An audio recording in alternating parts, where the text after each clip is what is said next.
Trump యథావిధిగా తన తలతెక్కతనమనని కానీ తన వ్యూహాన్ని తను అమలు చేస్తున్నాడు. తను మాట్లాడుతున్నది తప్పు అనే కంటే కూడా వాళ్ళ విదేశాంగ విధానం అది.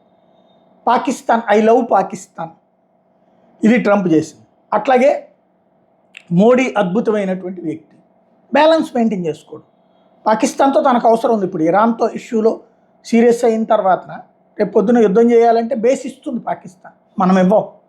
అట్లాగే బంగ్లాదేశ్లో ఉన్నటువంటి సపరేట్ దేశం సృష్టించాలంటే బేస్ ఇస్తుంది పాకిస్తాన్, మనం ఇవ్వం. చైనా మీద అమెరికా దాడి చేయాలనుకుంటే బేస్ ఇస్తుంది పాకిస్తాన్, మనం ఇవ్వం.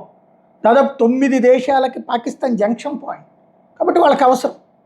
అందుకనినే గతంలో FATF ద్వారా పాకిస్తాన్ని కట్టడి చేసినటువంటి ట్రంప్ ఈ దఫా పాకిస్తాన్కి పూర్తి స్వేచ్ఛనిస్తున్నాడు. అది ఆర్థికంగా తమ మీద ఆధారపడాలి, స్వతంత్రంగా ఎదగాలని కోరుకోడు, తమ మీద ఆధారపడేలా ఉండాలి. అప్పుడు లైక్ ఒక డ్రగ్ మాఫియా, లేకపోతే కనుక అమ్మాయిల మాఫియా, ఇట్లాంటి ఉగ్రవాద మాఫియాలు ఏవైతే ఉంటాయో ఆ తరహా పాకిస్తాన్ ఒక కేంద్రంగా తమ చెప్పినట్టు పడి ఉండాలి.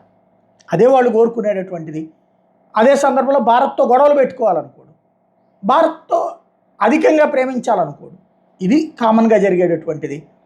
అదే సందర్భంలో క్వాడ్ సమావేశాలకి మోడీని నువ్వు అట్టించి వస్తున్నప్పుడు రా అంటే మోడీ వెళ్ళనన్నాడు. క్వాడ్కి నువ్వు రా అని చెప్పేసి మోడీ పిలిచే ట్రంప్ని వస్తానంటున్నాడు. ఇక్కడ ఇందులో మనం గ్రహించాల్సినటువంటి నీతల్లా ఏంటంటే ఎవరి దేశ ప్రయోజనాలు వాళ్ళకి ముఖ్యం.